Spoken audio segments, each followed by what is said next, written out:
a question for you. Have you ever booked a dentist appointment at 2:30? Have you ever seen somebody put too much salt on their chips and asked, would you like some chips with that salt? Have you ever called somebody to ask what their phone number was? If you said yes to any of these questions, then I can bestow upon you the highly honourable title of extremely silly. But no matter how silly you are, I guarantee you are nowhere near as silly as the man I'm about to tell you about today.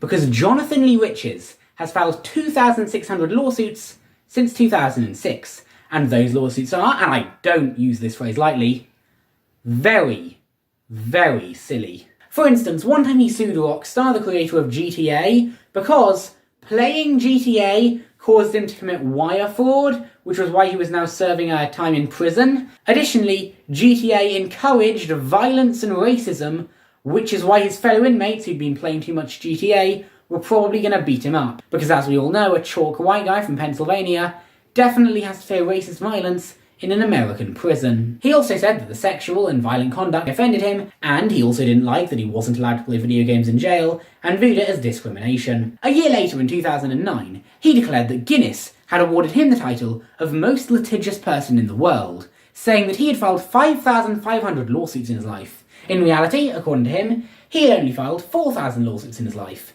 Therefore, Guinness were defaming him, and he sued Guinness. Now this might seem like a bulletproof case at first, until you realise that most litigious person in history is not an award that exists in Guinness World Record books, and is not an award that has ever existed, and there were never any plans to create one. So in other words, this lawsuit was shot down immediately.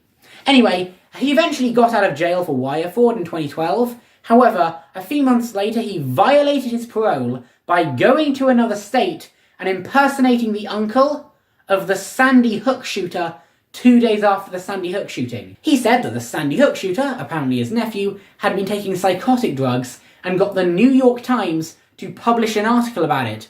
Before eventually they caught him being a liar, he was rearrested and sent back to jail for violating parole, and the New York Times had to take the article down. But our boy Jonathan Lee Riches was far from done yet, because one time he filed a lawsuit against President George Bush. Or at least Bush was the primary defendant, because there were actually 790 co-defendants listed on the lawsuit, including, but not limited to, Adolf Hitler's National Socialist Party, all national abortion clinics, the Anglo-Saxon Alliance, anti-communist Memorabilia Collection, except he spelt memorabilia wrong. Oh, there are a lot of typos in this. If you see a typo on screen, that's his fault, not mine.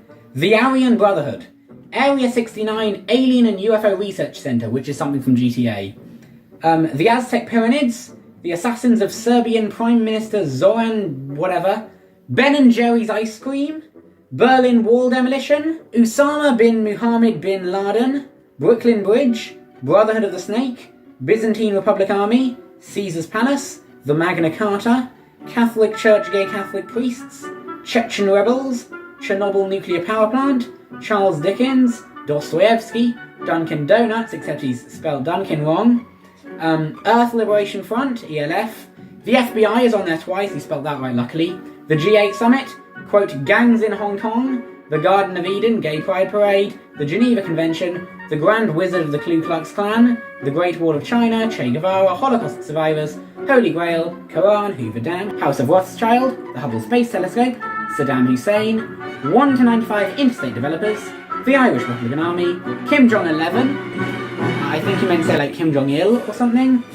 Junior Mafia Bad Boy Records, Mein Kampf, like he sued a book, King James Bible, he sued another book, Osama bin Laden, I think it's the same as Osama bin Laden from earlier, I'm not sure, the Leaning Tower of Pisa, Hannibal Lecter, the Lincoln Memorial, Niccolo Machiavelli, Malcolm X, the Medieval Times, Merriam-Webster's Dictionary 10th edition, Michelangelo, the Ming Dynasty, Mount Vernon, Mount Rushmore, Napoleon, then quote, Ninja Samurai Fighters, Nobel Peace Prize, Nordic Gods, Nostradamus, Nuclear Power Plant, George Orwell, and then Perkins. Just Perkins. The planet of Pluto, it's actually a dwarf planet, Plato, Plymouth Rock, Marco Polo, and then quote, Psychology Socialism, which, what the hell is that? Roman Empire, the Security Council, NSC, Somali Warlord, Statue of Liberty, Paris Preachers, the 48th Annual Grammy Awards, Appalachian Trail, Colossus of Rhodes, the Da Vinci Code, the Eiffel Tower, the International Space Station, the Virgin Mary, 13 Tribes of Israel, 3 Mile Island, Tin Can Sailors, Trojan Horse, Tsunami Victims, Illuminati, spelt wrong, unknown writers of the North American Free Trade Agreement, various Buddhist monks, Verizon Communications, Vern Mini-Me, Viagra, Vienna Convention, Vietnam Veterans of America, Virginia King's Domination, Warsaw Pact, World Anti-Doping Agency, World Trade Center Hijacker, World Wide Web, Yellow Cab Company, and Zeus. Some of you may be asking where he is today. Well, I'll tell you where he is today. He has a YouTube channel where he conducts investigative journalism. So, let's watch his content and enjoy this lovely journalism. Some mystery man plowed his vehicle into her front gate of her Bel Air estate today. Wow, this looks like the most professional journalism I've ever seen. Home. Wow. It says, TMZ reports the individual, a man believed to be in the 70s. Wow. Who knew that investigative journalism was simply a case of reading the Daily Mail with a bad screen recording? What in the heck is going on with Jennifer Aniston? I got some footage of the incident. The footage here isn't his own exclusive footage, as he implies, and it's also not footage of the event. It's a screen recording from another much better news site, and it's also not of the crash. It's just a video of cars driving about Jennifer Aniston's estate. Bel Air. This happened around 12:20. That's when the LAPD got a call. The initial call came out as a burglary call here at the address. As I zoom in. At the end of the video, he says, now we're going to work out who this mystery man is. All right. Who's the man? Who's the mystery man? So, who does he think the mystery man may be? You know, people say that Jennifer Aniston might be having a thing with Barack Obama, the former president of the United States. They've been seen at places. Did Barack send somebody at her? I don't think so. I think there's more to it. He concludes by saying that we don't know who it is yet, but it can't have been an accident, because, quote, you don't arrest people for accidents? I don't think so. I think there's more to it. Reason being is if it was an accident, this guy wouldn't have gotten arrested. And why aren't they saying who the guy is? Did someone send a hitman out to do harm to Jennifer Aniston? It's very logical questions. I don't think it was an accident, but maybe it was an accident. But why do you arrest somebody when there's an accident? Doesn't make sense. Yes, you do, though. If I accidentally kill somebody, I'm still going to have to talk to the police. And also, you wouldn't know whether or not it was an accident without extensive investigations. And in that time, you might want to keep the prime suspect contained to make sure he doesn't escape. And by the way, all of his videos are just playing clips from other news sites while screen recording a news article that he's reading and summarising for us.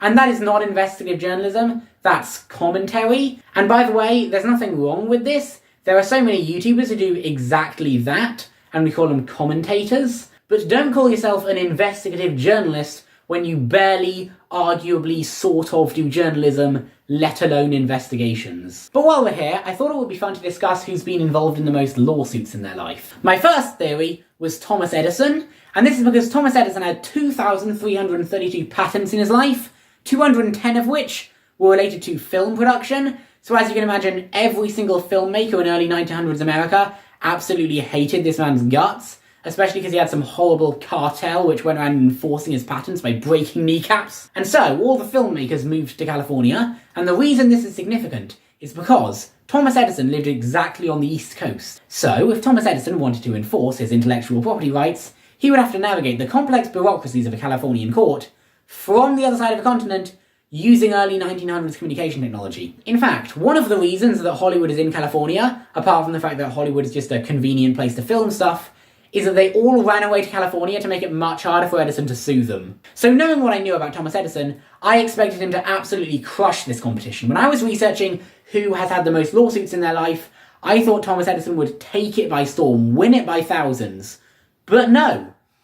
Turns out he apparently only got involved in 200 lawsuits, which, after Edison, the next person I thought of was Trump. He's being sued for like 100 different things right now. In fact, several news organizations have trackers to tell you exactly how many lawsuits are being filed against the Trump administration right now. According to a website called Lawfare, he has been sued 269 times in the 106 days as of filming since he took office. The New York Times puts that number at much higher, 311. On top of that, in 2016, USA Today reported that over the prior 30 years, him and his businesses had been involved in 3,500 lawsuits, and on top of that, he got into a lot of trouble in the year or so leading up to his election.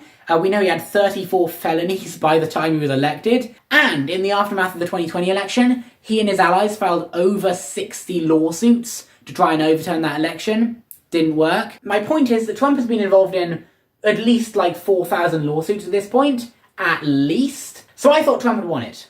But then, I found an entity that had been sued more times than Trump. In 2010, BP had an oil spill in the Gulf of Mexico. It was the largest oil spill in history, and research found that exposure to that oil spill correlated with things like breathing problems and cancer and other medical issues. So, almost 5,000 people filed a lawsuit against BP, and almost all of those lawsuits got shot down simply because you can't prove that each individual person's issues was caused by the BP spill. Out of the 4,000 lawsuits against BP, there was only one known instance when somebody actually managed to win, and that was John Mars. He was a captain, and he was interviewed twice by BP for a total of 15 hours of interviewing. Then, BP went to his doctor and asked the doctor to say that John Mars' health problems were caused by obesity. The doctor refused, and so BP had to settle the case. So in conclusion, the record for the most lawsuits that somebody's gotten involved with